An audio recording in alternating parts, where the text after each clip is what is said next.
An elderly black woman was struck by a speeding cop car on her way to church. Then blamed for her own injuries, he thought she was powerless. But her grandson was already on his way, and what happened next turned a quiet injustice into a national reckoning. Before we continue this powerful story, let us know where you're watching from. If you enjoy stories like this, subscribe to the channel, because tomorrow we have another powerful story you won't want to miss. The sun rose gently over the small southern town, casting warm rays across dew-kissed lawns and quiet still clinging to the last hush of night. In a modest brick home on the corner of Juniper and 3rd, Nora Bell Washington stood at her mirror, tying the same royal blue headscarf she'd worn every Sunday morning for decades. Her hands, weathered but steady, moved with grace and ritual, the fabric slipping into a perfect knot on the first try. She hummed an old hymn under her breath, a soft tune of peace and endurance that filled the room with memory. Her house smelled faintly of lavender and wood polish, a lived-in kind of clean that spoke to decades of quiet dignity. She had already made her bed with hospital corners, fed the birds on the back porch with a handful of millet and cracked corn, and laid out the church bulletin on the kitchen table. Her Sunday clothes were ironed and waiting. Dressed in a floral print dress with a rounded collar and sensible walking shoes, Nora reached for her Bible. The worn black leather cover smoothed from years of reverent handling and slid it into her handbag with care. She paused at the front door, glancing at the framed picture of her grandson Darius on the wall. He was her heart, her future. "You stay out of trouble, baby," she whispered to the photo, smiling through eyes that had seen both joy and fire. Then she opened the door and stepped into the morning. The air was soft and fragrant, touched with magnolia and the lingering cool of night. The streets were still, painted in gold, the sidewalks cracked in familiar patterns beneath her feet. Nora walked slowly but confidently, cane in hand, greeting neighbors as she passed. The postman tipped his hat. A little girl waved from a porch swing, and Nora waved back, her smile as steady as sunrise. It was the kind of morning that felt safe. She moved at her own pace, graceful in the way age can be when paired with quiet purpose. As she reached the corner of Maple and 6th, she waited at the crosswalk just outside Ebenezer First Baptist Church, where the choir was already warming up. She could hear faint voices drifting out through the stained glass windows, the harmonies of praise lifting her spirit before the service even began. She pressed the button at the crosswalk and waited for the light. Cars slowed. A young man in a pickup gave her a friendly wave. She nodded back with appreciation. The signal changed. The white pedestrian icon blinked, inviting her forward. Nora took a step, then another. The sun reflected off the pavement, her shadow long and proud behind her. She was halfway across when the sound came. A sudden roar of an engine, tires screeching, a gust of wind, and then a sickening impact. Before she could turn her head, a police cruiser hurtled into view from the corner, moving far too fast for the narrow intersection. The driver either didn't see her or didn't care. In that final split second, Nora lifted her cane reflexively, as if that thin wooden rod might somehow stop a speeding wall of metal. It couldn't. The impact was brutal. Her body slammed against the hood of the cruiser, then bounced violently before crumpling to the pavement in a twisted heap. Her handbag flew across the crosswalk, landing near the curb. Her Bible skidded a few feet further, pages fluttering open like wings. The headscarf she had tied so lovingly now lay twisted and stained beneath her cheek. The cruiser screeched to a halt several yards past the intersection. For a moment, time stopped. Then the driver's side door flung open with a metallic groan. Officer Wyatt Barton stepped out. He was young, white, and irritated. His sunglasses reflected the morning sun as he surveyed the scene, not the woman he had struck, but the front of his patrol car. He muttered under his breath, "God damn it." Only after a long pause did he glance back toward the woman, now moaning on the asphalt. Her limbs were askew, blood pooled slowly beneath her left shoulder. Her legs didn't look right, one bent outward at an unnatural angle. Still, she was conscious. Barely. Barton placed one hand on his hip and the other on his radio. He looked around. No supervisors. No body cam light blinking. He sighed and walked over to where Nora lay. "Ma'am," he said, in a tone more annoyed than concerned, "did you just step out? You didn't see me coming." Nora's mouth moved, but her voice was faint. Her eyes fluttered open, struggling to focus. "I looked both ways," she whispered. "Uh-huh," Barton replied, dismissively. He rolled his eyes and stood back up. Across the street, a few people had begun to gather. A man walking his dog stopped cold, staring. A mother with a stroller pressed her hand to her mouth in horror.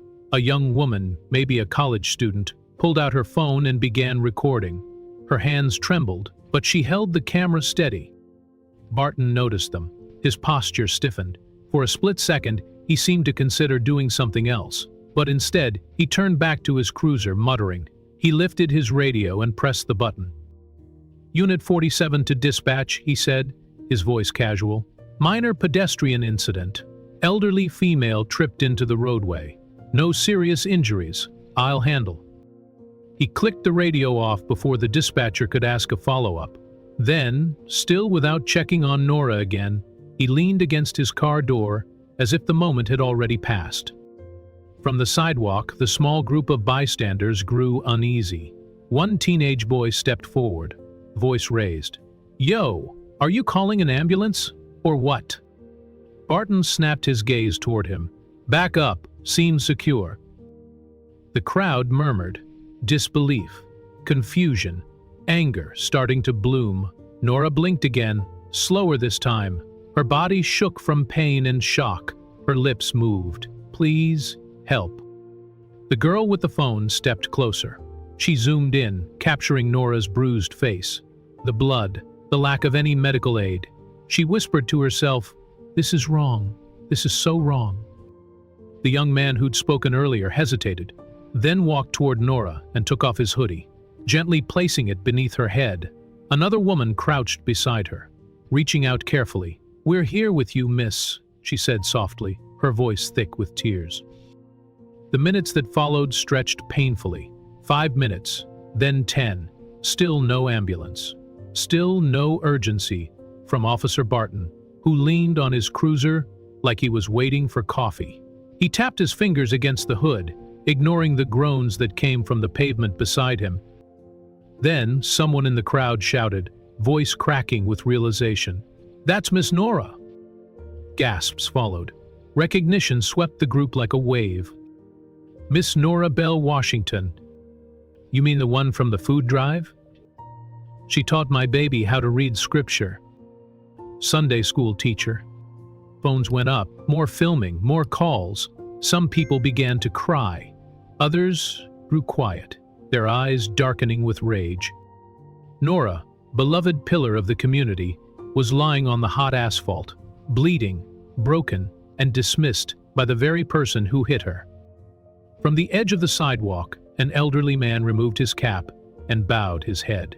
Another woman whispered a prayer, and in that moment, the crowd's energy shifted. They were no longer bystanders. They were witnesses. They were protectors. They were the voice Miss Nora could not summon. Still, the ambulance didn't come. But they kept standing, and recording, and remembering. Because this wasn't just a moment, it was a warning shot. And the people, Miss Nora's people, were wide awake now.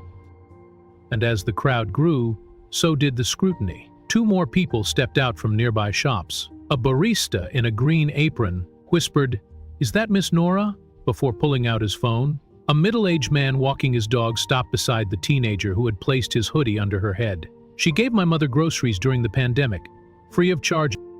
The pastor from Ebenezer First Baptist, Reverend Lionel Graves, arrived breathless from the church steps, clerical collar askew. He pushed through the crowd and knelt beside her. "Ms. Nora?" he asked gently. Her eyelids fluttered. "You're going to be all right, sister," he said, gripping her hand. Then his voice hardened as he looked up. "Where is the ambulance?" Officer Barton straightened slightly, but didn't move. "She's not critical. EMS is being routed." "You hit her," Reverend Graves snapped. "And you didn't even kneel." The Reverend stood, his voice rising. "We've got a woman on the ground who has served this community longer than you've had a badge. You will not treat her like she's disposable." People cheered. The girl with the camera panned slowly across the scene, Nora still unmoved, Barton still leaning, the pastor holding one hand aloft, like Moses. Then came the sound of sirens. Late, too late, but loud enough for Nora to hear before she closed her eyes. The fluorescent lights buzzed softly overhead as Nora Bell Washington lay in the emergency room, her body aching and her mind swimming in a haze of pain and confusion. The chill of the hospital air crawled beneath her thin gown, making her shiver despite the feverish heat swelling in her shoulder. She had been conscious when they wheeled her in, but no one had said her name. She was just another intake, another case file, another old black woman with injuries that didn't require sirens. The nurse who cleaned the blood from her forehead was quick and impersonal. She didn't ask how Nora was feeling, didn't bother with gentle words. Her gloves snapped on and off with military precision. The antiseptic stung, and her hands were cold. When she was done, she murmured, "Hold still," before sticking a thermometer in Nora's mouth and walking away. A young, lean doctor entered next, flipping casually through a chart. His coat was crisp, his ID badge swinging as he approached. His eyes scanned her once, then quickly dropped back to the paperwork. "You're lucky," he said flatly, as though reading off a checklist. "Preliminary scans show no internal bleeding, some deep contusions, possible concussion, and a fractured clavicle. We'll do more imaging just to be safe." Nora turned her face slightly toward him. "Lucky?" she croaked. He nodded distractedly, still not looking up. "Could have been worse. For a pedestrian collision, you got off light." She closed her eyes. That word, collision, landed like another blow, as if she were a speeding car, not a woman walking to church. "I was in the crosswalk," she whispered. The doctor finally looked up. "Excuse me?" "I had the right of way," she said more clearly this time, summoning strength from somewhere deeper. That officer, he hit me." The doctor's brow furrowed. "His report states you walked into traffic." She blinked. "I what?" He flipped a page in the chart, squinting. "Officer Barton," he noted, unsteady gait, "stepped off curb without warning. We're told it was an accident, that you may have been disoriented." "I wasn't." Her voice shook, not with fear, but with rage. "Well, that's the official account, Miss Washington." Her name sounded foreign coming from his lips, detached, clinical, like it belonged to someone else. He moved to exit. "Try to rest. A nurse will be by to prep you for scans." She watched him leave, a bitter taste rising in her throat. She wasn't just in pain, she was being erased in real time. Behind the curtain, muffled voices filtered in from the hallway. Nora could hear them clearly, staff exchanging notes on shift changes, incoming patients, and somewhere, someone laughing. But not once did she hear her own name spoken with care. Instead, whispered remarks confirmed what she feared. "Skiberry is claiming she had the signal, but Barton's been on the force 5 years. Solid guy. Probably just a mix-up. Sometimes these things happen." "Did you see the body cam?" "Oh wait, wasn't working." Nora clenched her jaw. She'd lived through decades of injustice. But this was a different flavor. Institutional gaslighting. They were building a version of events where she was fragile, confused, and ultimately responsible for her own broken ribs. At the precinct, Officer Wyatt Barton had already filed his report. It was neat, concise, devoid of remorse. He stated that he had been on patrol, visibility limited, when the elderly woman stepped abruptly into the road. He claimed to have swerved, but couldn't avoid impact. He wrote that he rendered assistance immediately. He did not mention the 7-minute delay in calling an ambulance. He did not mention inspecting his bumper before checking her vitals. And, in the notes section, body cam malfunction due to technical issue. Just 3 words, no further action. That same language was used in the internal summary sent to the press later that afternoon. Local media posted a one-paragraph blurb with a stock photo of flashing red lights, and the headline, "Pedestrian Struck During Routine Patrol." It was buried beneath sports scores and an ad for car insurance. Inside the ER, Nora tried to sit up, only to be met with a firestorm of pain that lit up her side and shoulder. She cried out, then bit her lip to stifle it. A nurse rushed in and gently laid her back. "Easy now. You've got a fracture." "I need to talk to someone," Nora murmured. "Someone who's not in uniform." The nurse paused, hesitant. "Let's get you stable first." Nora looked directly at her. "Please. They're saying I walked into traffic." The nurse didn't reply, just offered a sympathetic nod before checking her IV and leaving. With shaking hands, Nora reached for her handbag. It had been placed on the small table next to her bed, unzipped and partially open. Her Bible, its leather cover scuffed from the street, rested atop her folded scarf. She touched both for strength, then pulled out her phone. She scrolled slowly through the contacts. Her vision blurred, whether from medication or tears, she didn't know. Then she found the name, Darius. She tapped it. It rang once, twice. Then his voice, strong, familiar, safe. "Hello, Granny. I need you," she said, and her voice broke like the rest of her. "Please, baby, I need you now." On the other end of the line, Darius went silent. Not the kind of silence that meant hesitation, but the kind that came before a storm. When he finally spoke, his voice was stripped of casual warmth and filled with steady fire. "Where are you right now?" "Hospital," Nora answered, her voice still fragile but beginning to find a backbone. "Sudden ZR? They've got me in a curtain room. I think they're trying to discharge me soon. Said I was lucky. Said I walked into traffic." Darius breathed in sharply, then let it out like a man forcing down a scream. "You didn't walk into nothing, Grandma. Don't you even entertain that lie." "I didn't," she said quietly, "but the report says otherwise." "And his body cam? He said it was off. Convenient, huh?" "I'm coming," Darius said, clipped and cold. "Don't move. Don't sign anything. I'm leaving now." When the call ended, Nora didn't let go of the phone. She clutched it against her chest, her hands trembling. Her breathing grew shallow, not from injury, but from a pressure in her ribs that had nothing to do with the fall. It was the weight of erasure, the weight of being made invisible. Again, in the past it came in the form of segregated restrooms, ignored job applications, slurs muttered beneath a breath. Now it wore a badge and a false report, and it told the same lie in a different suit. She looked down at the thin blanket covering her legs. It was scratchy, standard hospital mission, but she remembered when her mother wrapped her in wool after cold Sunday services in Alabama. Nora had been raised to believe in truth, dignity, and holding your head high even when the world bent low. But this was too familiar, a loop repeating itself one generation to the next. Outside the curtain, the quiet hum of nurses' shoes echoed. Conversations rose and fell like wind gusts. But one thing stood out. No one mentioned her name. She wasn't a person here. She was an incident, a case number on a clipboard, a few words typed in a field marked notes. But not for Darius. She thought of him as a boy, how he used to run barefoot in her yard, chasing lightning bugs and skimming stones across the creek. He'd been a curious child, but fierce in spirit.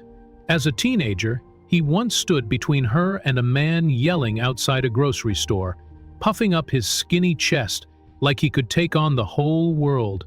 Nora used to tell him, "That kind of fire, baby, it'll either get you killed or change everything." She hoped today it would be the second. A shift in the curtain caught her attention. A nurse stood there again, same woman from before. Her movements were slower now, deliberate. She had a set of fresh bandages and a kind of quiet in her expression that hadn't been there earlier. Maybe she'd heard the call. Maybe she'd sensed something different in the way Nora spoke, something old and heavy and strong. The nurse walked in and set the supplies on a nearby tray. "Let's change those dressings," she said softly. Nora didn't speak. She didn't need to. The woman began unwrapping the blood-soaked gauze around Nora's arm. As she worked, she kept glancing at Nora's face, as if trying to read the lines there, lines written by years of endurance, not just age. After a while, the nurse spoke again. "Your grandson," she said carefully. He sounded serious. "He is," Nora replied, her voice level now. "He doesn't play about family, especially not me." The nurse gave a short nod. "Good. Sometimes it takes someone loud to make folks listen." Nora's eyes locked onto hers. "I've been loud my whole life, just tired of being ignored." The nurse didn't look away, not this time. For the first time since she'd been hit, Nora felt the tide shift. It was subtle, just a feeling in her bones, a shift in the air. It didn't fix the pain in her body. It didn't erase the humiliation of being blamed for her own suffering, but it stirred something in her gut that hadn't moved in a while. Hope. Not the naive kind, not the soft, Sunday morning kind. This hope was hardened, tempered, the kind that grows in people who have every reason to give up and still don't, the kind that moves beneath the surface until it rises, bold and sharp when it's finally needed. She lay back on the hospital bed, letting her eyes drift toward the pale ceiling tiles above. Somewhere out there, Officer Barton was driving his patrol car, thinking the lie he told would be the final word. But she had lived through too much, survived too many storms, to let a man like him write the end of her story. Darius was on his way. And this time, the truth would not be silenced. Darius Washington sat at the long oak table in the cramped conference room of the East Side Community Housing Alliance, nodding along as a colleague droned on about zoning conflicts and low-income housing permits. His notepad lay half-filled with sketches of proposed layouts, but his attention was drifting darkly outside. The sun was sharp against the frosted glass, casting fractured light across the old mural of neighborhood families painted in vibrant pastels on the opposite wall. He glanced at his phone to check the time. That's when he saw the missed call, and then the voicemail. From Grandma. His thumb hovered over the play button. Something about the timestamp made him pause. She had called early that morning, much earlier than usual. Grandma Nora didn't make casual calls during morning hours unless something was wrong. He stepped out quietly, weaving through chairs and whispered side conversations, then down the narrow hallway. The smell of old wood, faded carpet, and yesterday's coffee followed him. He leaned against the wall near the community supply closet and pressed play. Her voice came through, broken and trembling. "I need you. Please, baby, I need you now." Then silence. No explanation, no background noise, just those words, raw and fragile. His heart seized. That wasn't her normal voice. That wasn't his strong, singing in the Shire, scolding and laddering grandmother. That voice was paper-thin, trembling, terrified. He played it again and again. Each time it stabbed deeper into his chest. He could hear something in the way she said it. Urgency, pain, but also restraint, like she didn't want to scare him, like she didn't want to cry even though she already was. He didn't say goodbye to his team. He didn't explain. He just grabbed his coat and bolted, ignoring the questions from coworkers behind him. His car roared to life as he peeled away from the office lot. The streets passed in a blur. Every red light mocked him. Every delay felt like it cost something he couldn't replace. He kept replaying her voice in his head, trying to interpret the gaps between her words. What could have happened? A fall? A break-in? Something with the house? But deep down, the dread in his stomach told him the truth. It was worse than he could guess. Every time the wheels rolled over a pothole, he gripped the steering wheel tighter. His jaw clenched. His breath grew shallower. Grandma Nora was the only real family he had left in the city. She'd raised him when his mother passed. She was the voice in his head during every major decision of his life. The reason he worked in community housing, the reason he believed people could be better if someone just fought for them. And now she was the one who needed fighting for. The hospital walls felt colder than Darius remembered. He moved through the halls like a storm contained in human form, jaw set, muscles tight. The moment he stepped through those sliding glass doors, he could feel a heat rising in his chest, a strange blend of fear and fury that burned behind his ribs. This was the place his grandmother had volunteered for years. He remembered watching her knit tiny hats for babies in the maternity ward, humming old spirituals under her breath as her fingers worked miracles with yarn.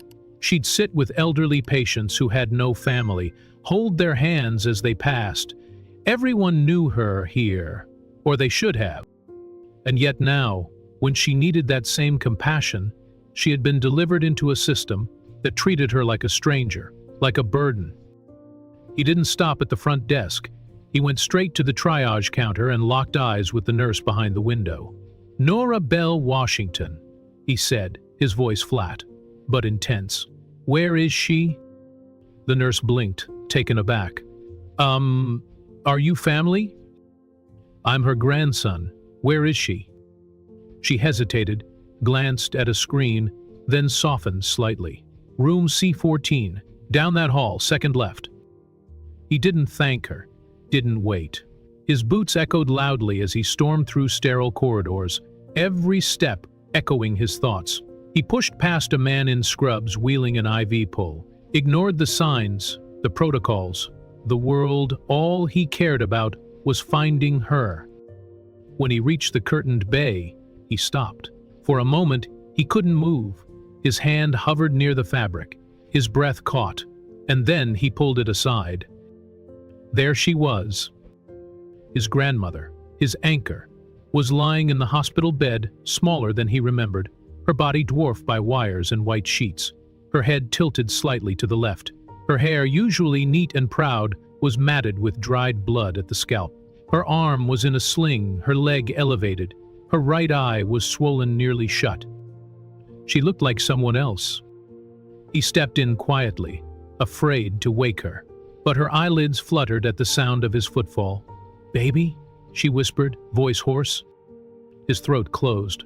"Granny," he choked, dropping to his knees beside her. "What happened to you?" She squeezed his hand with what little strength she had. "It was a police cruiser. Hit me when I was halfway across the street."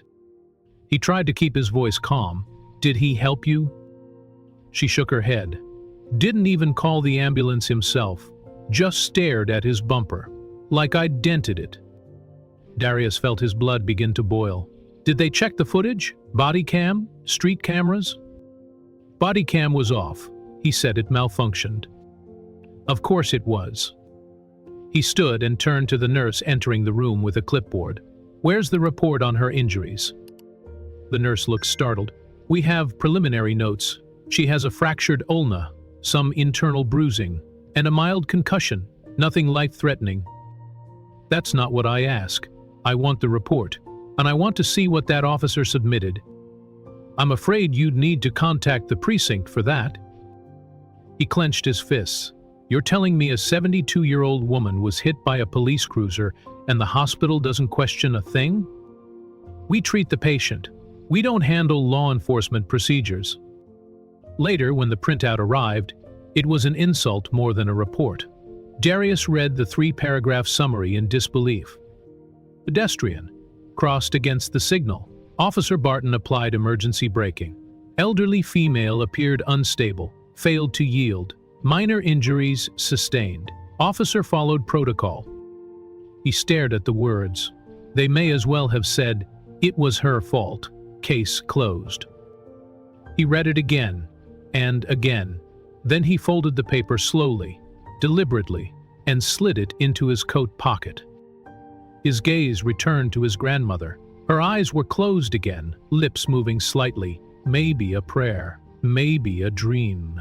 He sat beside her and took her hand gently. He rubbed slow circles over the wrinkled skin, tracing the veins, the age spots, the decades of hard-earned life and love etched into her palm. "You rest now," he whispered. "I'll handle the rest." He didn't sleep that night. The sun had dipped low when Darius left the hospital. But he didn't head home. Instead, he drove to the Crosswalk near Mount Calvary Church, the place where she'd been hit. The intersection looked unremarkable, just faded lines, a blinking light, a few scruffy shrubs near the sidewalk. But to him, it was sacred now. Marked by pain, he stood at the edge of the curb, squinting at the angle of traffic, picturing where she would have stepped, where the cruiser came from, how fast it must have been going. A rustling behind him. "You the grandson?" He turned. A man stood beside a small convenience store nearby, wearing a gray hoodie and holding a phone. "Yeah, how'd you know?" To her get hit. "Didn't realize who she was at the time, but I filmed it. I got the moment he hit her. He never even looked up." Darius stepped closer. "Can I see it?" The man handed over the phone. Darius watched in silence. Nora stepped off the curb. The light was green. The cruiser came from the left fast.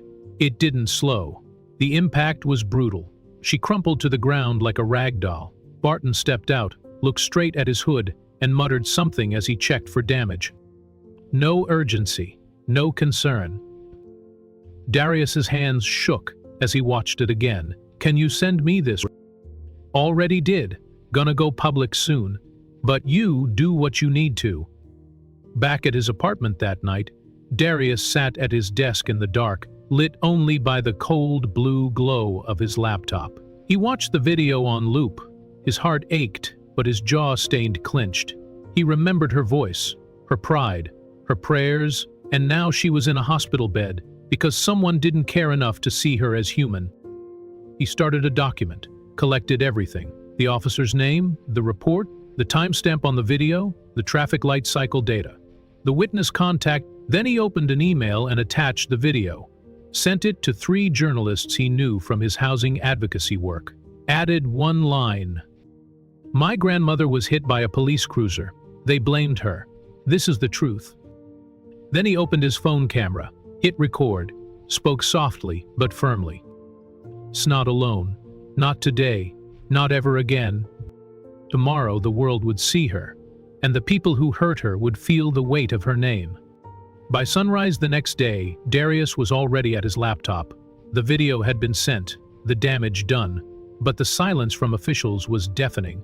No news coverage, no response from the police department. No one called to explain why. The report said his grandmother had walked into traffic, even though the footage showed clearly that the light was green for pedestrians. Nora stepped into that crosswalk with confidence. The cruiser never slowed. Darius opened his browser and began typing. City Public Records Portal. He filed 3 formal requests. The first was for Officer Wyatt Barton's body cam footage. He cited the timestamp of the incident and included the crash location, down to the nearest intersection. The second was for Barton's radio communications around the time of the incident. If he had nothing to hide, the radio log would confirm it. The third, and most important, was for Officer Barton's disciplinary record. Darius knew departments fought to protect officers' histories, but he had worked in advocacy long enough to know what to ask for, and where to send the appeal if they denied it. He didn't stop there. Next, he returned to the street. This time, he was prepared. He brought a clipboard, a folder of flyers, and a voice recorder. He canvassed nearby stores, churches, bus stops, and corners. Anyone who might have seen what happened. At the corner bodega, the owner remembered Nora. "She stops in here twice a week, always brings something sweet for the girls behind the counter." "Did you see what happened?" "No, but Jamal might have. Kid hangs out front with his skateboard. He saw the sirens." Jamal was easy to find. A lean teenager with sharp eyes and long dreadlocks. He leaned against the red brick wall, spinning his board with his toe. "You Darius?" "Yeah. I saw the lady get hit. Didn't know she was your grandma.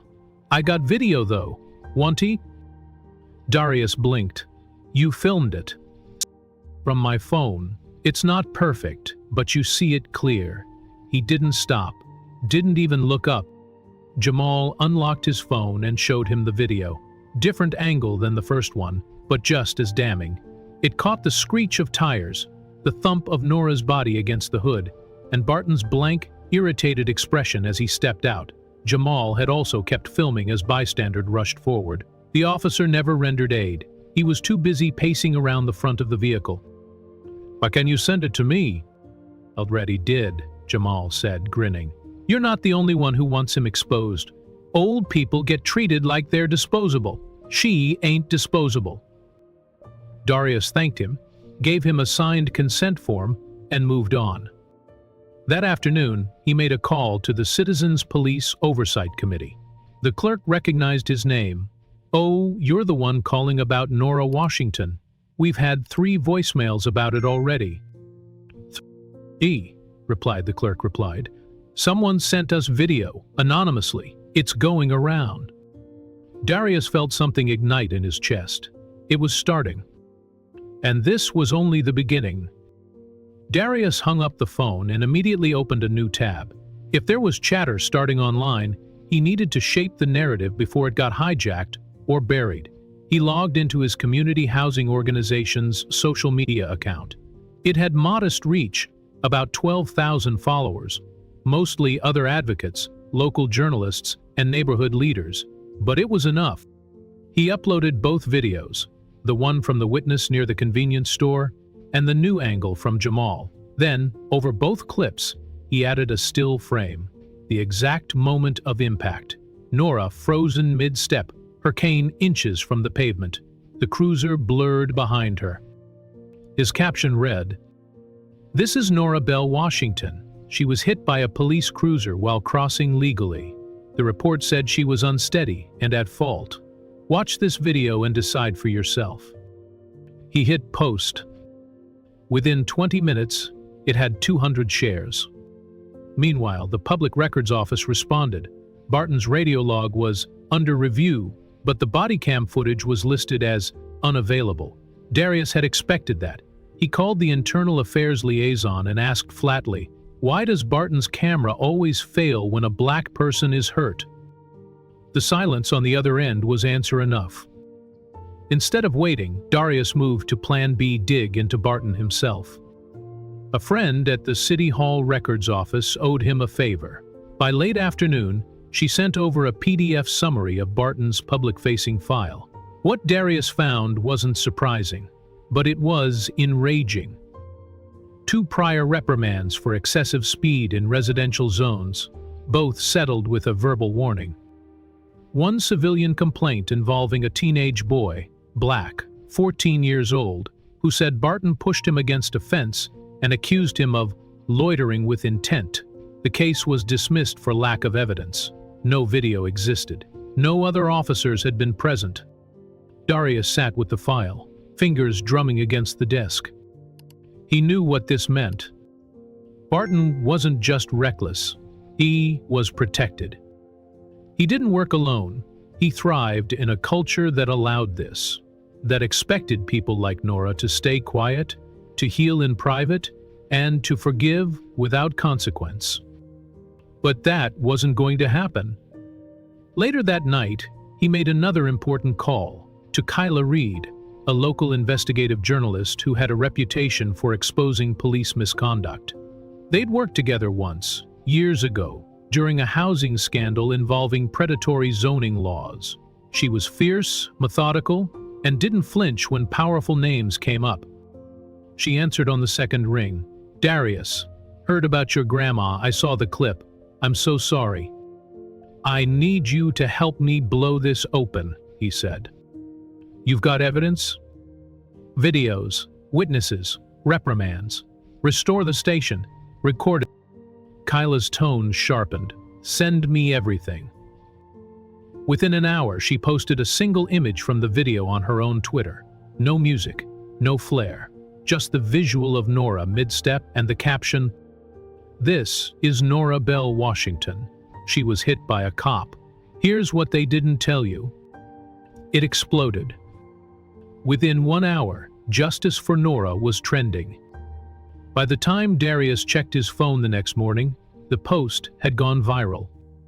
Over 50,000 retweets. Local reporters started reaching out. A former public defender commented, "That's Mount Calvary intersection. That light turns green for pedestrians before cars get the left signal. She had the right of way. Civil rights lawyers quoted Kyla's tweet and added, "We're watching, we're documenting, we're not letting this get buried." News outlets were calling it an alleged incident, but the video made it harder to deny. The footage was undeniable. Darius wasn't just fielding support, he was also fielding fear.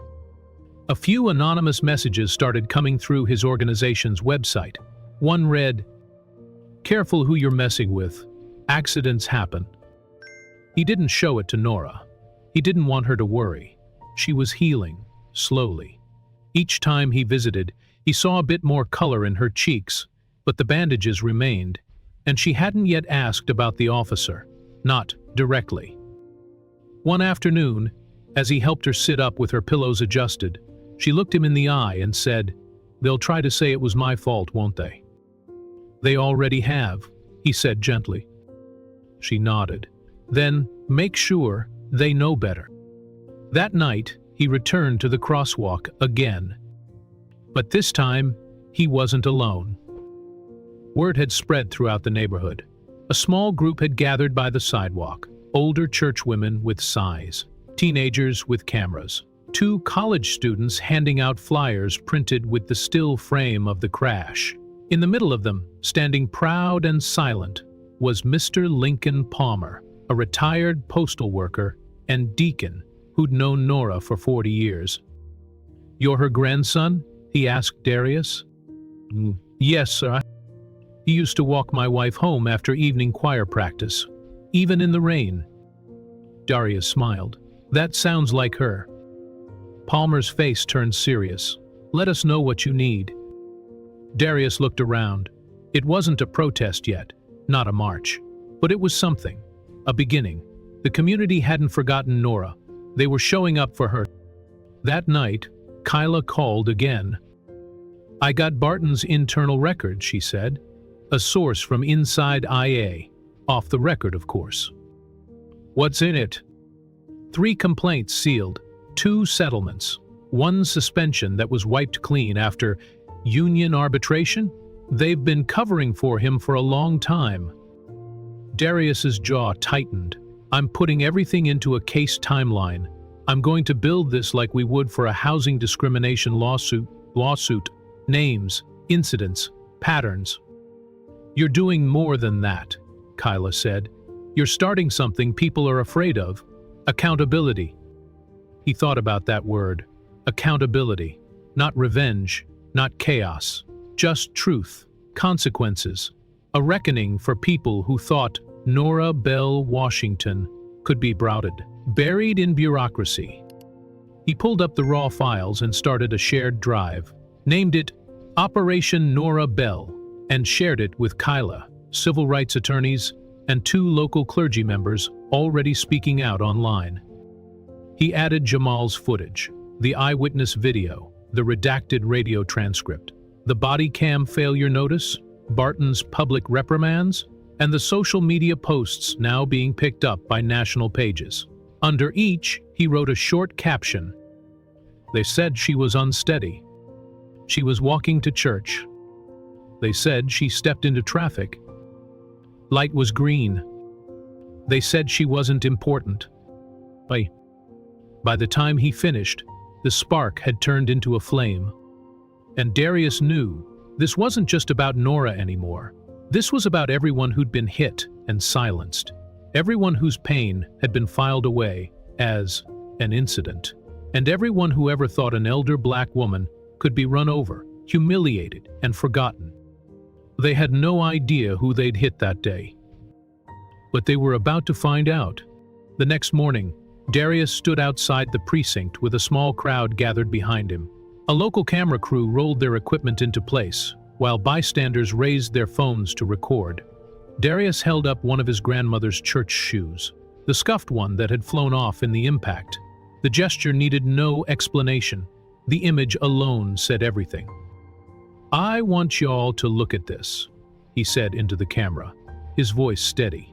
"This belonged to Nora Bell Washington, my grandmother, the woman that officer hit and left lying on the street like she didn't matter. The video of the live stream went viral within hours. Thousands watched in real time as Darius, soft-spoken but resolute, laid out what had happened. He didn't raise his voice. He didn't need to. The grief in his eyes, the conviction in his voice, it echoed louder than any chant. Social media lit up. The hashtag Justice for Nora trended by nightfall. Influencers reshared his live stream. Activists reposted the footage from Jamal. One clip of Officer Barton checking his car while Nora bled in the street drew over 2 million views in 24 hours. By noon the next day, news anchors were reporting live from outside the same precinct. Questions are growing over an incident involving Officer Wyatt Barton and 72-year-old community figure Nora Bell Washington. One anchor said, standing beside a massive poster of Nora's face, hand-painted and held up by a church elder. Meanwhile, inside City Hall, pressure began to mount. The mayor, under fire, issued a brief statement. "We are aware of the video circulating on social media involving Officer Barton and an incident with a civilian. We have full confidence in our police department's internal review procedures." It backfired instantly. Full confidence became a punchline. One activist posted a meme with Barton's face and the caption, "Full confidence in justice." Thousands reshared it with bitter commentary. The city's silence, paired with Darius's growing clarity, turned what could have faded into bureaucratic noise into a community-wide siren. Then came the rally. Outside City Hall, on the courthouse steps, dozens turned into hundreds. They brought signs, "Hands off our elders. You can't silence Nora. This is our line." Darius stood on a makeshift podium, the bed of a pickup truck donated by a church deacon, and spoke into a mic duct taped to a stick. "She raised me," he said, "and now I raise my voice for her. For every elder who's been dismissed, for every story written off as unimportant, for every name they forgot until we made them remember." He held up the shoe again. It shook slightly in his hand. This shoe isn't just fabric and sole. It's witness. It's proof. And it's not going anywhere. The speech exploded online. Multiple news networks aired excerpts on primetime. Editorials appeared overnight. "A Grandson's Grace. How Darius Washington Gave a City Its Conscience Back," one headline read. Another simply asked, "How many more Nora Bells?" Churches rang bells the next morning at noon in solidarity. Senior centers organized sit-ins. High school students walked out of class, carrying printouts of Nora's image taped to their backpacks. Darius didn't ask them to. They did it because something had shifted. Nora had become a symbol, not just of one accident, but of countless indignities, erased voices, and unacknowledged lives. Local newspapers printed Nora's story across front pages. A guest column by Darius ran in the Metro Tribune, where he wrote, "My grandmother always told me, don't raise your hand to curse, raise your voice to heal. That's what I'm trying to do. Heal this place, and make sure no other elder gets run over in more ways than one." But it wasn't just the young people or the usual activists who responded. Something deeper stirred in the city's soul. Elder residents from across the borough began coming forward with stories. They called into radio stations, sent handwritten letters to local newsrooms, and stopped Darius on the street just to say, "That could have been me." One woman, 84 years old, told a reporter through tears, "I was shoved once at a bus stop by an officer who said I was in the way. I didn't report it. I thought no one would care." Now, people cared. The pain was undeniable. The image of Nora lying on the asphalt had become the kind of truth that couldn't be unseen. In barbershops, beauty salons, and church fellowship halls, the talk wasn't just about Barton anymore. It was about dignity, about visibility, about being seen and respected after a lifetime of being overlooked. Darius, meanwhile, was tireless. He gave interviews in parking lots, church basements, and public parks. When asked how he stayed so composed, he answered plainly, "Because this isn't just about one officer or one incident. It's about what we do when we see the truth, and what we refuse to accept anymore." The mayor tried again, this time reading from a script at a formal press conference. "We understand the concerns voiced by the community. Officer Barton has been placed on administrative leave pending a formal investigation." It wasn't enough. The crowd booed when the announcement was replayed at the next rally. Darius stood quietly beside other community leaders. When asked for comment, he said, "We don't want time off, we want justice." That phrase, time off versus justice, caught fire. It echoed across social media and was printed on signs and banners at rallies across the city. No more time off, justice now. Darius didn't lead with anger. He led with grace. But even grace has a spine. His message was simple. Being polite doesn't mean being passive. Demanding justice doesn't mean demanding vengeance. It means demanding truth. And the city was listening. As the rallies grew and media coverage expanded, something even more unexpected began to happen. Allies started stepping forward from inside the system. An anonymous employee from the precinct sent an encrypted message to a community watchdog group. The internal report doesn't match what's in the footage. Barton's report was altered before being filed. The leak ignited suspicion. The group forwarded the message to Darius, who read it twice before sharing it with Kyla Reed, the investigative journalist now covering the case full-time. That night, Kyla released a bombshell article, titled "The Disappearance of Truth in the Case of Nora Bell Washington." It dissected discrepancies between Officer Barton's initial handwritten notes and the sanitized digital report released by the department. Line by line, it laid out how critical facts were erased, language softened, blame assigned. The story went national. Cable news anchors began featuring Nora's face on nightly broadcasts. How did an elderly woman end up struck by a police cruiser, only to be blamed, silenced, and nearly forgotten? Asked one commentator. What if no one had filmed it? Would she have just been another name buried in red tape? But she wasn't just a name anymore. Nora Bell Washington had become a symbol for something that had no name but was deeply familiar. That quiet erasure so many elders of color had endured for generations.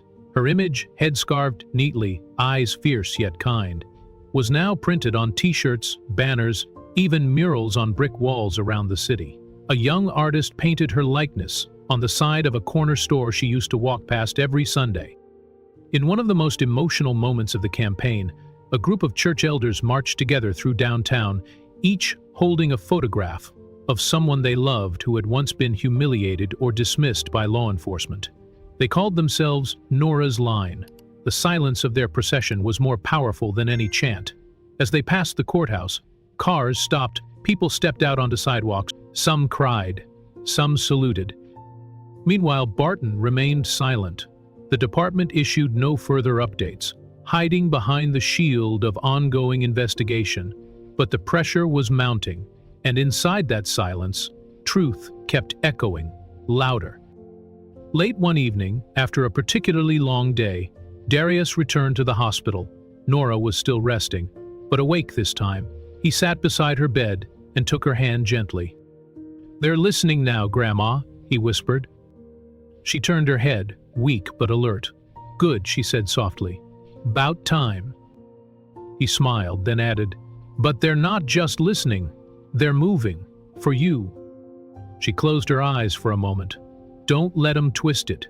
Don't let 'em say I was angry. You tell them I was walking in peace." "I will," he said, voice catching. "You were walking in peace, and they disturbed it." Outside her hospital room, the hallway buzzed with quiet purpose. Reporters waited. Lawyers discussed next steps. Supporters dropped off letters and cards.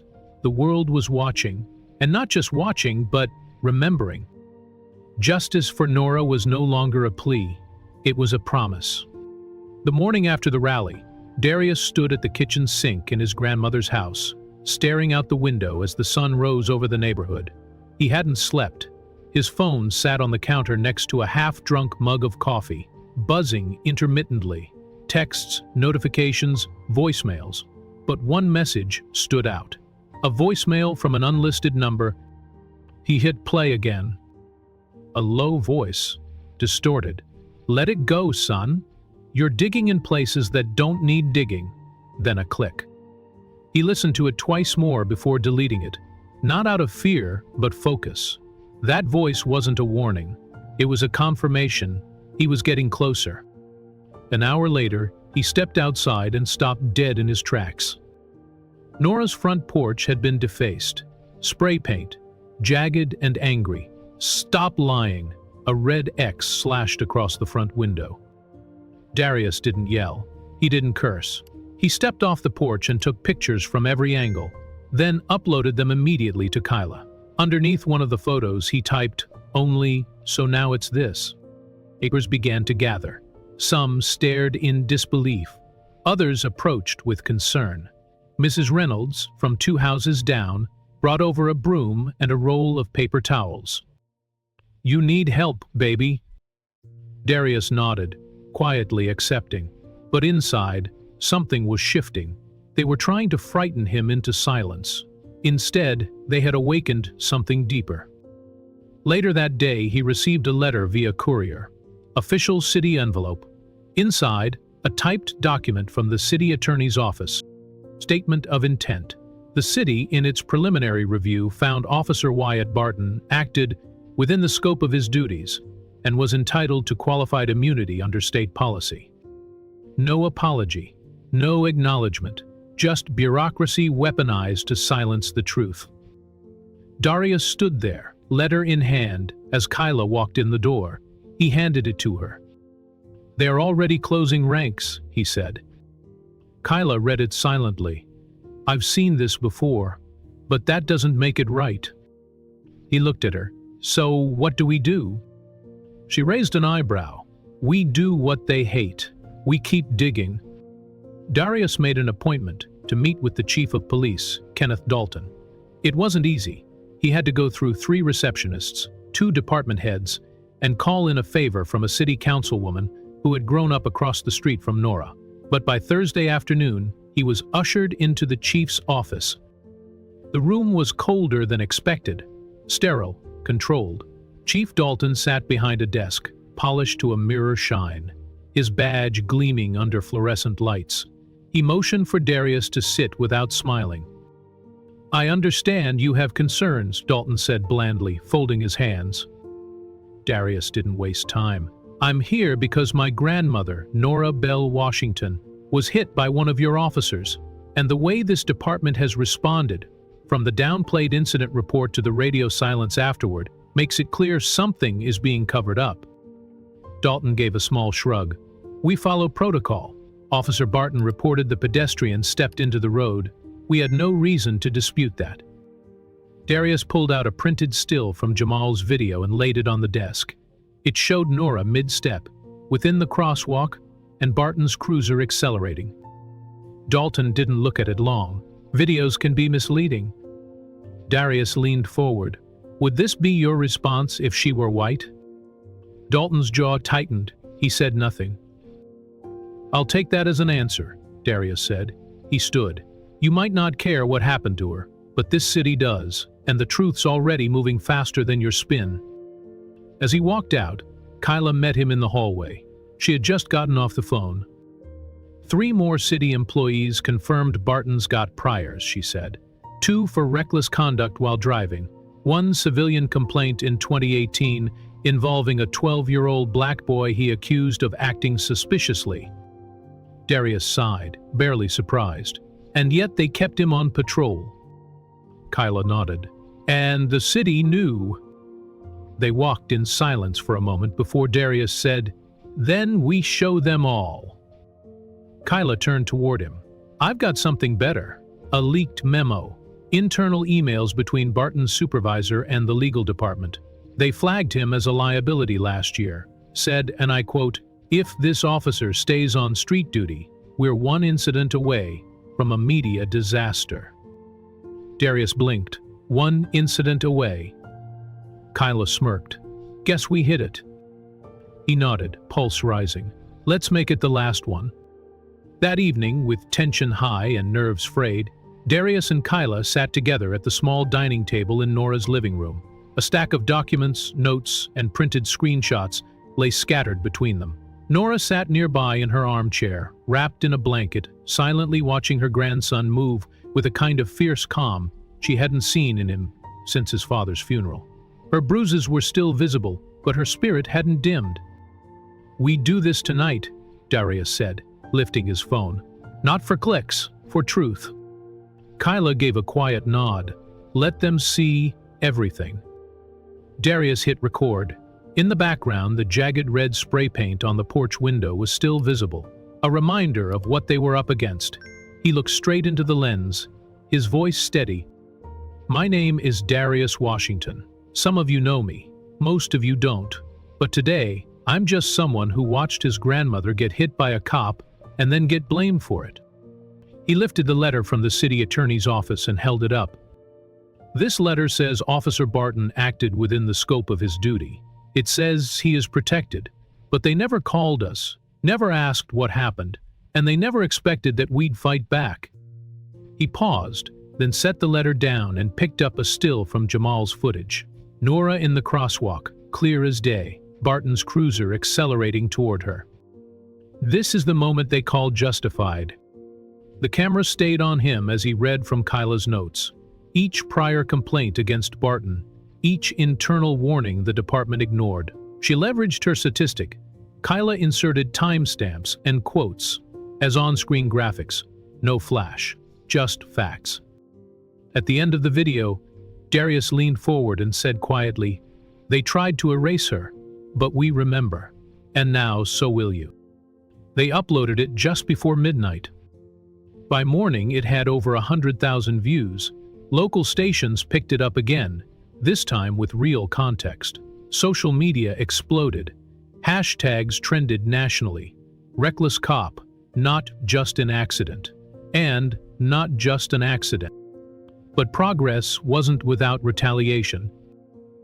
Around 2 a.m., while everyone had finally tried to get some rest, a loud crash ripped through the quiet of the house. Darius bolted upright from the living room couch and ran toward the front of the house. A brick had been thrown through the window. Glass was everywhere. The jagged red letters snapline now surrounded a gaping hole.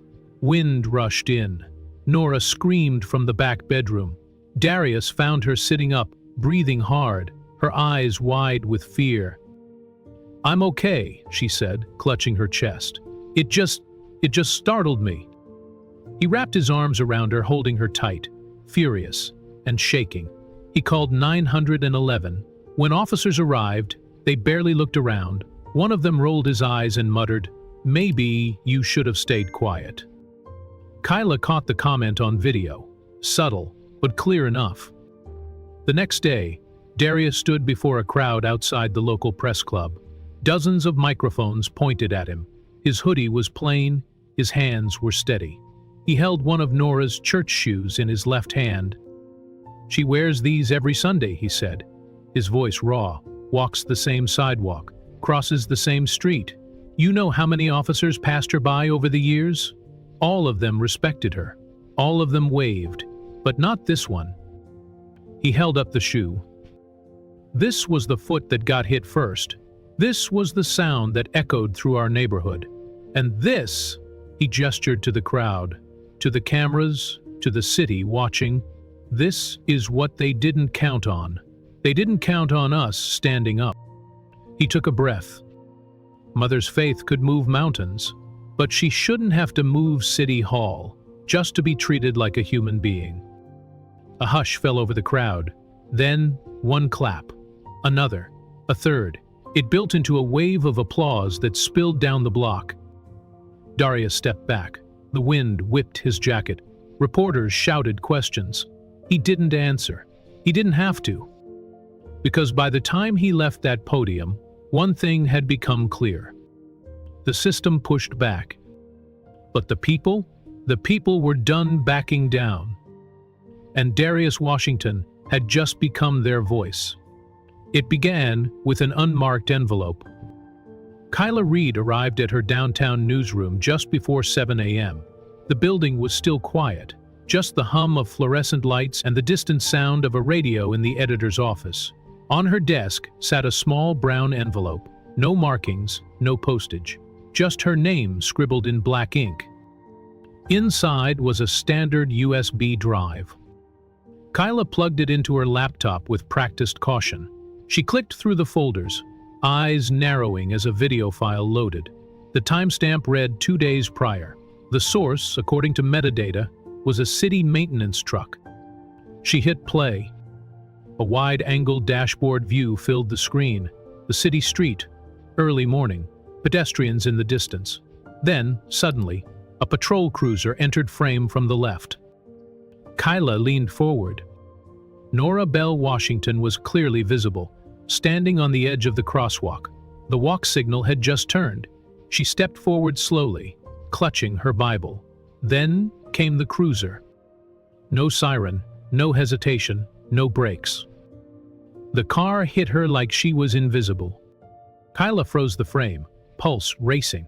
It was clear, undeniable. The video showed Nora stepping into the crosswalk with a legal signal, walking calmly, with Barton's vehicle accelerating toward her. There were no signs of evasive maneuvers, no defensive swerves, just blind force. Kyla emailed the file to herself, encrypted it, and immediately called Darius. "We have it," she said. "Clear as day." Darius didn't respond at first. Then he whispered, "Where?" "City truck dash cam. Someone wants the truth out." He exhaled. "Then let's show it to the world." Within minutes, they were on a secure group call with civil rights attorneys, 2 journalists from national outlets, and a tech analyst verifying the footage. Every detail checked out. The timestamp, the angle, the metadata. It was legitimate, and it was damning. The press conference was arranged in under 12 hours. A church across from City Hall offered their community space. Folding chairs were arranged in rows. A makeshift podium was set up in front of a projection screen. By midday, the room was packed. Reporters, neighbors, activists, even off-duty nurses who had treated Nora. Darius stood behind the podium, the USB drive in his pocket. He looked over at Kyla, who gave a small nod. Then she connected her laptop to the projector and dimmed the lights. The room fell silent. Darius stepped forward. "Before we begin," he said, voice steady, "I want you to watch something, and I want you to ask yourselves if this is what justice looks like in our city." The footage began to play. Gasps filled the room as the cruiser came into frame. Cries of shock followed the moment of impact.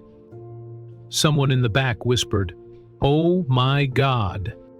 A reporter dropped her notepad. Darius let the silence linger. Then he spoke again. "They told us she walked into traffic. They said there was no footage. They called her confused." He gestured toward the screen. "But that's Nora Bell Washington, and she was trying to go to church." The screen faded to black. Then another video began to play, this one recorded in a hospital bed. Nora, frail but alert, spoke softly into the camera.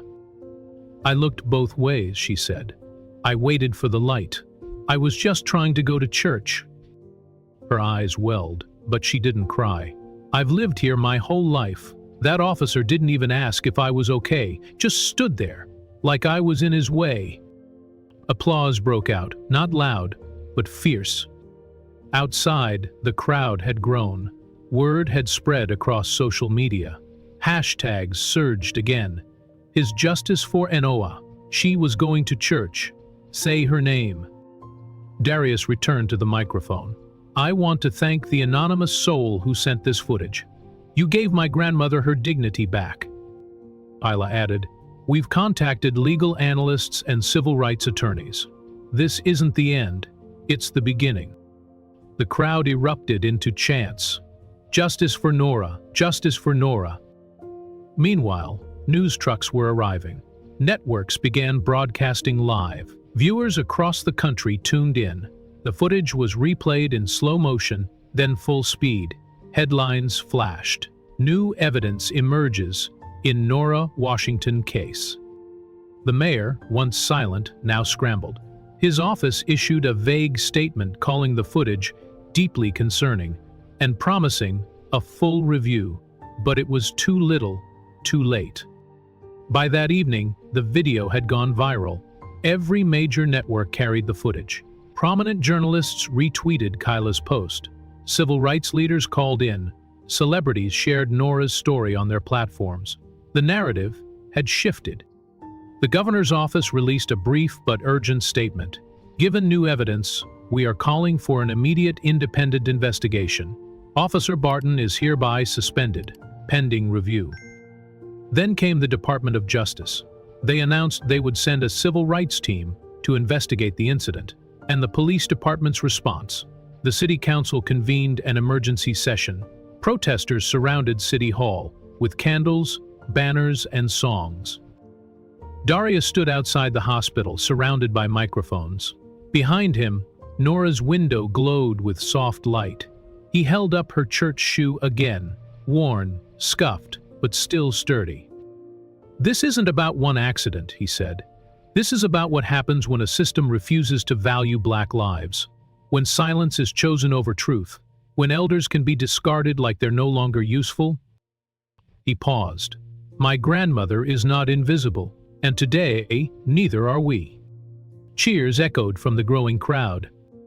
That night, a vigil was held on the same street where Nora was hit. Candles lined the sidewalk. Darius lit the first one. Kyla read a poem. Neighbors hugged, cried, stood in solidarity. And in the center of it all, Nora, watching from her hospital window, wrapped in blankets, smiled softly. She wasn't just a victim anymore. She had become a catalyst. And the world was finally paying attention.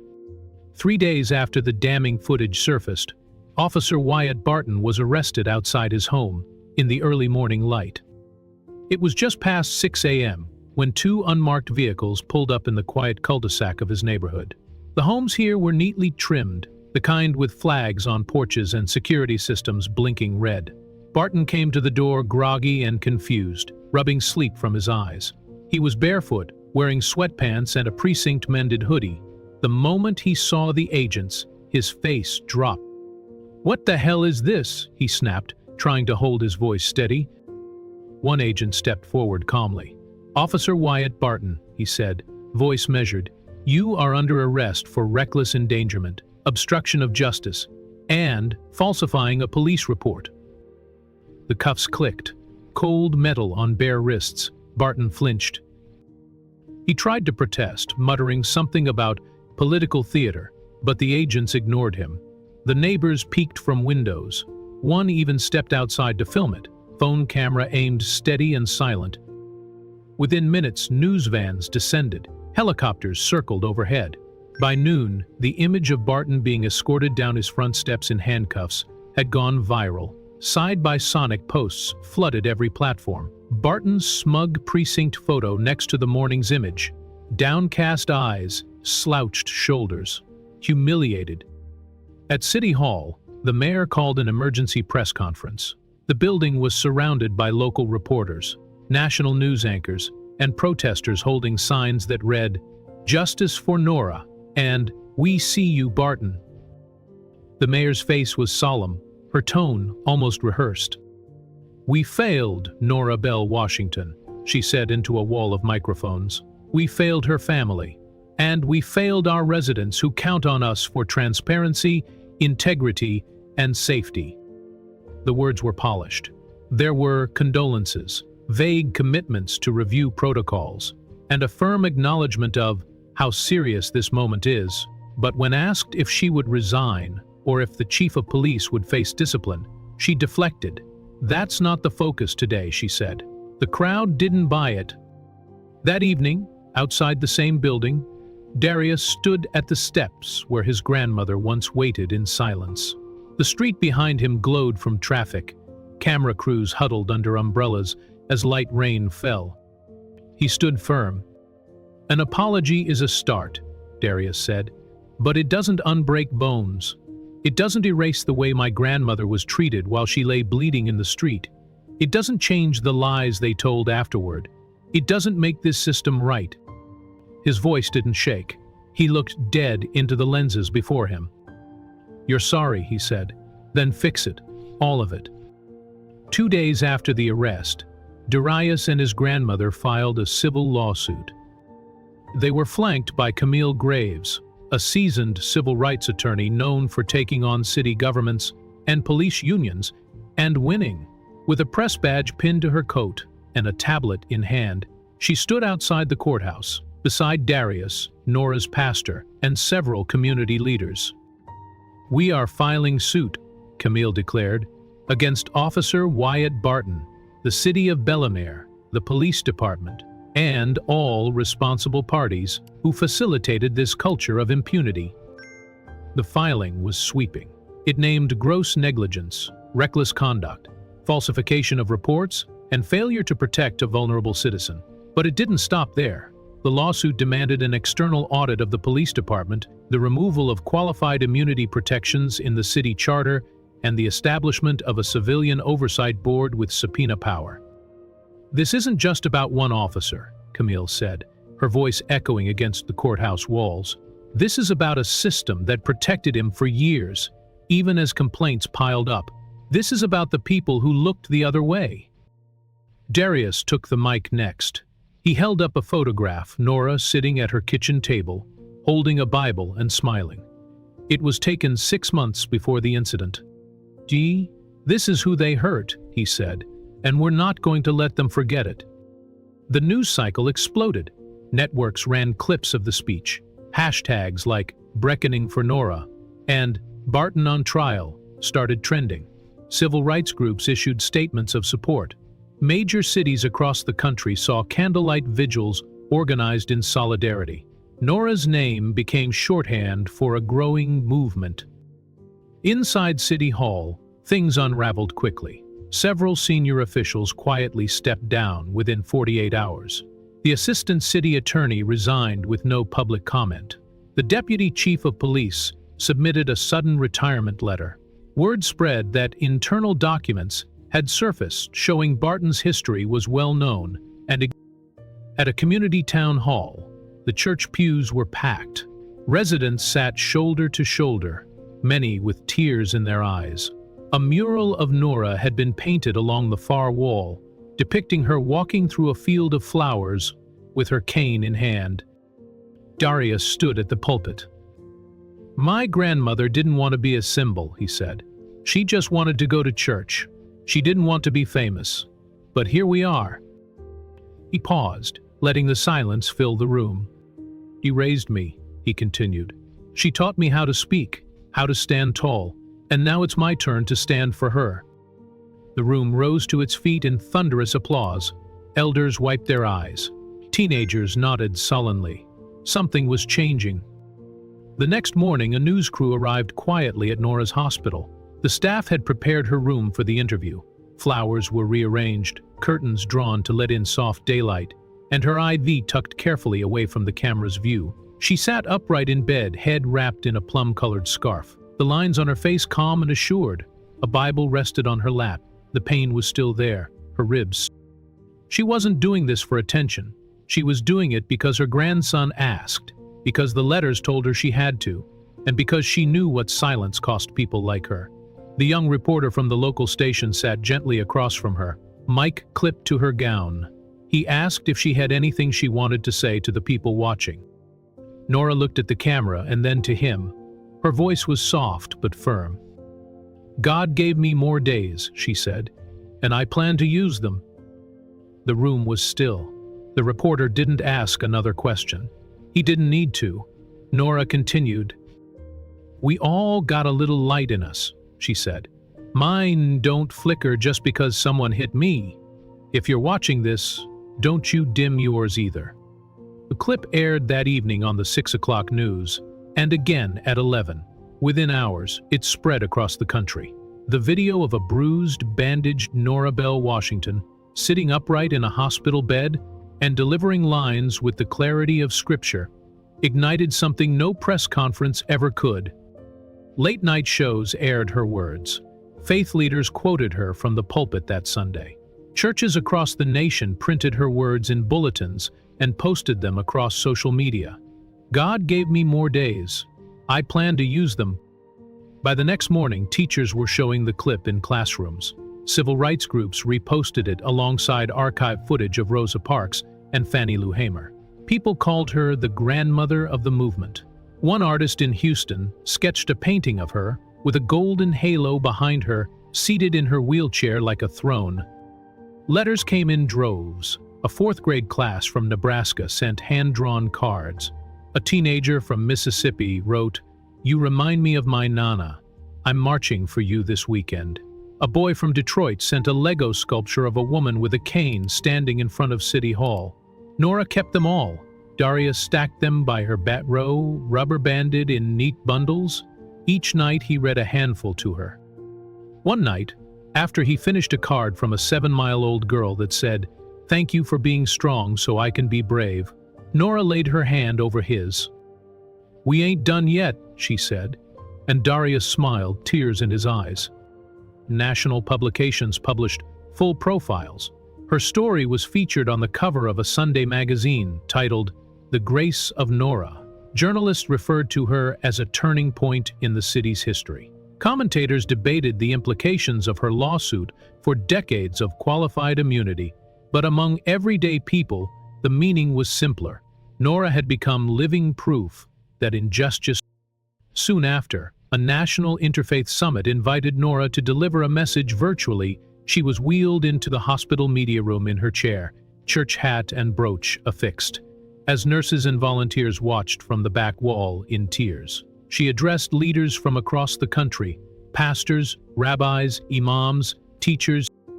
"You don't have to yell to be heard," she told them, "but you do have to speak." Applause erupted on live streams across thousands of screens. Even more powerful was what came next: legislation. The governor introduced a bill bearing her name, the Washington Act, designed to increase body cam accountability, require civilian review boards, and remove municipal immunity in civil claims involving police harm to the elderly or disabled. 3 members of Congress cited the incident during Judiciary Committee hearings, arguing that her case proved reform wasn't about politics, it was about people. That Sunday, the same city intersection where Nora had been struck was renamed. Local officials unveiled a new sign, Nora Bell Way.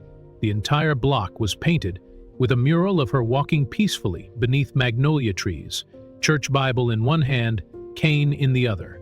Along the sidewalk in bold white letters, her quote was etched in stone, "We ain't done yet." Crowds gathered as a gospel choir sang beneath the mural. Darius stood on stage beside Camille Graves and Kyla Reed, the journalist who first broke the story. Nora, still healing, appeared by live stream on a large screen above them. "I don't want them to remember my bruises," she said. "I want them to remember the way we stood up." And they did. Months later, long after the cameras left, reforms passed. Oversight was installed, Barton pled guilty to a reduced sentence, and the department faced the largest civil payout in city history. But more than that, schools began inviting Nora to speak virtually. Libraries curated collections in her honor. And at a downtown rally for police reform in another state, a young woman held up a sign that read, "My light don't flicker either, Miss Nora." In a world quick to forget, Nora Bell Washington had become unforgettable. Her reckoning wasn't about revenge. It was about remembering, about reimagining what safety looked like for everyone. And as her grandson pushed her wheelchair down the steps of City Hall for the dedication ceremony, with cameras flashing and choirs singing, she whispered to herself once more, "We ain't done yet." The morning after Nora's hospital interview aired, the national media storm erupted. Major news outlets picked up the footage within hours. CNN ran it in a primetime slot with the headline, "Elderly Black Woman Speaks After Police Incident, God Gave Me More Days." MSNBC followed with an hour-longer segment called Dignity on a Crosswalk, featuring commentary from civil rights leaders and clergy alike. By midday, Nora Bell Washington was a household name. She didn't ask to be. Producers from across the country reached out for interviews, hoping to get her back on camera. But Nora declined most of them. "They already heard me," she told Darius. "Now it's time they start listening to each other." Still, the story wouldn't fade. Journalists began digging deeper, and what they found unraveled any idea that this was a one-time mistake. One after another, families started coming forward, each with their own story. An elderly couple in the East End recalled how Barton once pulled them over on their way to a doctor's appointment, accusing them of driving too slow for traffic. He never issued a ticket, but he kept them on the roadside for over 40 minutes. The wife, who was in remission from cancer at the time, suffered an anxiety attack. A retired schoolteacher described how Barton shouted at her to learn how to walk after she stumbled slightly stepping off the bus. That was 3 years ago. She had never told anyone outside her family until now. One story, then another, and another. All elderly, all black, all dismissed, ignored, or brushed aside. A mosaic of pain began to emerge, and Nora's voice had given others permission to raise their own. Darius took every call. He set up an intake email and partnered with a local legal aid group to organize the testimonies. Camille Graves expanded the scope of the lawsuit to include patterns of discrimination and neglect. She called it what it was: general racial wrapped in a badge. Meanwhile, Kyla Reed, the journalist who first broke the story, released a 5-part investigative series titled Out of Sight: Elder Harm and Official Silence. The series exposed damning trends that ran deeper than Barton alone. Internal documents showed multiple officers received complaints about their treatment of older residents. Some ignored, some filed, many quietly buried. The city's Office of Elder Affairs, a department no one had talked about in years, was shown to have failed repeatedly. In one case, a woman's formal complaint was marked closed without ever receiving a response. Another was flagged non-actionable, even though video showed clear verbal abuse. Kyla's work gave the outrage a framework. It turned Nora's experience from a tragic anomaly into a provable pattern, from injustice to indictment. And still, Nora kept her posture quiet but unyielding. She read every article, every report, from her hospital bed. She would fold the paper neatly, rest her hands in her lap, and whisper, "Let the truth walk further than the lie ever could." Darius knew what she meant. He could feel it too. The world was finally paying attention. But it wasn't just about this moment. It was about decades. It was about what came next. They were standing on a threshold, and the doors were creaking open. With national pressure mounting, legislators across the state knew they couldn't afford to stay silent. The governor's office, which had initially released a brief statement of concern, now faced mounting public scrutiny. Constituents flooded inboxes and voicemail lines. Civil rights organizations launched coordinated campaigns. Faith leaders called for statewide reforms from their pulpits. And then, it happened. A new bill, the Pedestrian Justice and Oversight Act, was introduced in the state legislature.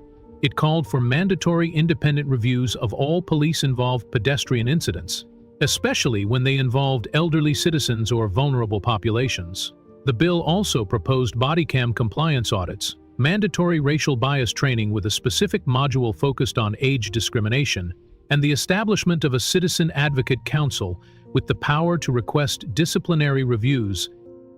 For the first time in years, a piece of policing legislation had bipartisan support in its early stages.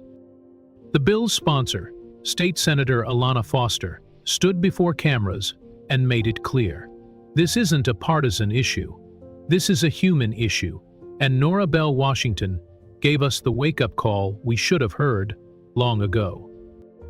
Darius and Camille were invited to the state capitol. There, they joined a closed-door roundtable with legislators, policy analysts, and legal advocates to discuss enforcement strategies and community safeguards. Darius wasn't there for political pleasantries. He came with a file over 50 first-hand accounts from residents detailing their interactions with Officer Barton and others like him. He placed him on the table without a word. The message was clear. This wasn't just about headlines or campaigns. This was about people, about families, about grandmothers who walked the same sidewalks every Sunday, trusting the crosswalk signals and the law, only to be met with sirens and silence. One legislator, clearly shaken, whispered, "How did this stay hidden for so long?" Camille answered without missing a beat, "Because they weren't listening, until someone like Nora made it impossible not to." That same week, Kyla Reed released an audio companion to her written series. In it, she interviewed victims, clergy, advocates, and even a former city administrator who had resigned in protest years earlier. The podcast skyrocketed to the top of streaming charts. People didn't just want the facts, they wanted the emotion, the truth, the story. And Nora's voice, played during the final episode, became its heartbeat. "I just wanted to get to church," she said softly. "Didn't know I'd end up carrying so many folks with me." Meanwhile, Nora herself was preparing for something quieter, something that didn't involve lights or microphones. A vigil. It wasn't organized by Darius or Kyla or Camille. It came from a family in a nearby city whose grandfather had died in a crosswalk incident eerily similar to Nora's. The man had been struck by a patrol car, and his death had been ruled an accident. No footage was ever released. No officer was ever reprimanded. Until Nora's story, they thought they were alone. They weren't anymore. They invited Nora to speak.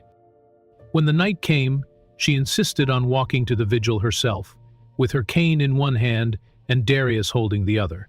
Her steps were slow but steady, her presence unmistakable. The candles flickered in the twilight. Dozens gathered, then hundreds. More arrived quietly, some holding photos, others simply standing in silence. Nora moved to the front row, standing near the family of the man who had passed. And when her turn came to speak, she did not falter. Nora's voice trembled only slightly as she took the microphone at the vigil, her cane resting beside her. The breeze carried the scent of candle wax and late summer blossoms, and the flickering flames cast soft shadows across her face. All eyes were on her, not as a victim, but as a witness, someone who had endured and stood to testify. "I don't have fancy words," she began. "I'm not a politician. I'm not a lawyer. I'm just someone who crossed the street and paid a price I shouldn't have had to pay." The crowd murmured softly in solidarity. A woman in the front wiped tears from her eyes. "There are so many stories to be told, but I believe God gave me more days," Nora continued, "so I could stand here with you, so I could tell the truth when others tried to bury it, so I could remind them that we are not invisible." She turned her gaze toward the grieving family beside her. "Your loved one mattered, just like all the others they tried to forget, but we remember." The crowd erupted in applause, not boisterous, but reverent, an acknowledgement of her grace, her clarity, her fire. Darius stepped forward, wrapped an arm around her shoulder, and nodded to the crowd. "We're not done," he said, into the mic. "We're just getting started." In the days following the vigil, Nora's remarks were replayed on every major network. Influencers quoted her. Elected officials cited her. Activists carried her words on posters in cities across the country. The phrase, "We are not invisible," became a rallying cry for communities long overlooked in conversations about police violence and accountability. More stories flooded in. A man in Detroit shared footage of his mother's wrongful arrest at a bus stop. A family in Florida came forward with documents showing cover-ups in a case involving their disabled aunt. An 87-year-old in Texas who had been shoved by a deputy during a wellness check finally gave an interview after seeing Nora's face on the screen. Each story, once isolated, now belonged to something bigger, a constellation of lived injustice that could no longer be. Isla's team expanded their coverage into a full documentary project, with Nora's story as its anchor. The working title was The Line They Cross. Production teams from streaming platforms began calling, but Nora remained focused on something else entirely. One afternoon, she and Darius returned to the original Crosswalk, the very place where her body had met the asphalt, where Bartone had walked past her with disdain, where a stranger had pressed record and sparked a movement. The city had added a new traffic signal there. A mural of yellow and black flowers lined the sidewalk's edge, and above the crosswalk, a new street sign had been unveiled. Nora Bell Washington Way. She touched the pole gently, as if blessing it. Darius stood beside her, tears streaking silently down his face. "They tried to make me small," Nora said, "but we're bigger than they ever knew." And with that, she took a slow, steady step forward into the crosswalk. This time with the city's full attention behind her, and a nation walking with her. The morning Nora Bell Washington was discharged from the hospital, the city felt like it had taken a collective breath. It was one of those rare spring days when the sky seemed too blue to be real, and even the bird song outside the hospital windows felt perfectly timed. Nora sat at the front entrance in a wheelchair, dressed in a lavender church dress with a pearl brooch pinned near her shoulder. Her wide-brimmed straw hat sat perfectly on her head, her cane resting across her lap. Though her hands trembled slightly, her gaze remained steady. She was going home. Outside, the sidewalk was lined with people, not because anyone had called for them, not because a news station had alerted the public, but because the story had spread like wildfire, and people came. Neighbors, pastors, grocery store clerks, children in school uniforms holding handmade signs. "Welcome home, Miss Nora." It wasn't just a welcome. It was a reverent homecoming. At the foot of the steps stood Darius. His shirt was crisp, his eyes tired but bright. He didn't rush to her side. He just waited, letting her lead. The nurse began to adjust the blanket on Nora's lap, but Nora gently took hold of her cane and gave a slight nod. "I'll walk," she said softly. Gasps rippled through the crowd. Nora placed one hand on the rail, the other gripping her cane, and pushed herself upright. A hush fell like mist over everyone as she took her first step, then another, slow, determined. Her shoes tapped against the concrete like a drumbeat, rhythmic and steady. Every step was history, every breath a defiance. One voice whispered, "She walks again." And she did, down the steps, across the path, into her grandson's open arms. Later that evening, under the orange glow of the setting sun, the city unveiled a mural at the intersection where she had once lain bleeding and ignored. Bright colors fanned out across the crosswalk. Young children, volunteers, and local artists had painted it together, dandelions, stars, and soft lines that mimicked footsteps. In the middle, bold white letters read, "Nora's Crossing." Nora sat beneath an umbrella, in a folding chair beside the mural. She didn't speak at first. She just stared, tears welling but refusing to fall. Her hand rested on Darius's arm. "You okay?" he asked quietly, crouching beside her. She gave a faint smile. "I never wanted a street named after me," she said. "I just wanted to get to church." He chuckled, but she didn't. Her smile held. "Maybe this will help someone else make it there safely." 2 weeks later, Darius stood on the same steps where Nora had descended with her cane. Only this time, a podium had been placed before him, and cameras clicked from every angle. A crowd filled the courtyard. Reporters stood shoulder to shoulder with churchgoers and students. Behind him, a banner read, "Our community, our future." "Name is Darius Washington," he began, his voice clear and unwavering, "and I am running for city council." The applause came fast, sweeping through the plaza like a wave. But Darius didn't wait for it to die down. He spoke through it, about how the system was never built for families like his, how elders like Nora were seen as disposable until the whole world was watching, how justice had to be more than a temporary headline. "This isn't just about my grandmother," he said. "This is about every person who's been overlooked, every elder who's been silenced, and every child who deserves to walk safely to school." His words carried weight. They weren't just passionate, they were a promise. Within days, the community mobilized. Local barbershops turned into voter registration hubs. Retirees made phone calls from kitchen tables. Teenagers ran social media campaigns. Churches organized voter caravans. Nora's story had started a movement, and Darius was now its face. City officials, under pressure and desperate to stem the momentum, scrambled to announce reforms. But this time, the community wasn't accepting empty promises. The long-stalled proposal for an independent civilian review board, something activists had demanded for years, was finally passed. Not a ceremonial committee, a real oversaw body with investigative powers, subpoena authority, and the ability to hold law enforcement accountable in public hearings. Then came the next resolution. All pedestrian-involved incidents with law enforcement would now be subject to mandatory external review, effective immediately. No more internal excuses. No more redacted reports. No more hiding behind policy compliance. Vote passed unanimously. At home, Nora sat on her porch wrapped in a handmade shawl, a cup of tea beside her.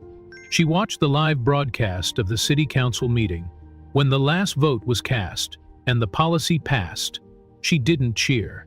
She just nodded, her voice soft. About time. Spring arrived like a soft hymn, warm breezes blooming dogwoods, and the laughter of children drifting through open windows. In her quiet neighborhood, Nora Bell Washington sat beneath a canopy of wisteria vines in her garden, the sun falling gently across her lap. Her cane rested beside her, barely touched. A glass of sweet tea sat on the table. In her hands, her Bible worn at the edges, pages fluttering in the breeze. Across from her sat a journalist from a major national magazine. She had flown in from D.C. just to speak with Nora in person. No cameraman, no lighting crew, just a recorder, a notepad, and reverent silence. "I'll start with the question everyone's asking," the journalist said softly. "Do you see yourself as a hero?" Nora chuckled, not with arrogance, but with the warm, amused patience of someone who had lived long enough to see the world call things by the wrong name. "I'm no hero," she said, shaking her head. "I didn't chase down a thief or run into a burning building. I didn't do anything but stand up." The journalist leaned in, listening closely. "I didn't want to fight," Nora continued, eyes scanning the garden, "but I thank God I didn't walk alone." That sentence lingered in the air like the final note of a hymn. It wasn't rehearsed. It wasn't for show. It was a truth born out of pain, clarity, and grace. And when it ran as the headline the next day, "I thank God I didn't walk alone," the nation felt it. The image accompanying the story showed Nora on her porch, her hand gently resting over Darius's. It was quiet power, the kind that doesn't scream, but never forgets. In the days leading up to the anniversary of the accident, preparations bloomed across the city. Flyers circulated for a community vigil. Choirs rehearsed songs of resilience and faith. Painters refreshed the mural at Nora's crossing, tracing each line with new care. Children chalked hearts and flowers around the edges of the crosswalk. The night of the vigil, hundreds gathered at the intersection. Some brought candles. Others brought photos of loved ones they'd lost to silence and injustice. Every generation was there, grandmothers leaning on walkers, young fathers holding toddlers on their shoulders, teens filming on their phones to live stream for others who couldn't attend. As darkness settled, soft hymns rose into the sky. One by one, candles were lit. The mural glowed faintly under the flickering light. Then came the moment everyone had waited for. From the edge of the crowd, Nora stepped forward. She wore white from head to toe, a flowing blouse and skirt, her favorite hat, a corsage pinned near her shoulder.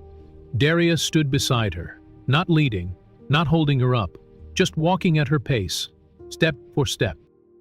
She approached the crosswalk slowly, pausing just before the painted lines. The crowd fell into a sacred hush. All you could hear was the sound of her cane tapping once, then again. Then, with measured breath, Nora stepped forward and began to walk. Across the mural. Across the pain. Across the silence they tried to bury her under. She walked, not as a victim, not as a headline, but as a living testament. Each step was a story, each pause a sermon, and when she reached the other side, tears rolled freely down the cheeks of strangers and kin alike. That night, Nora Bell Washington didn't just cross a street. She crossed into history, and this time, the world crossed with her.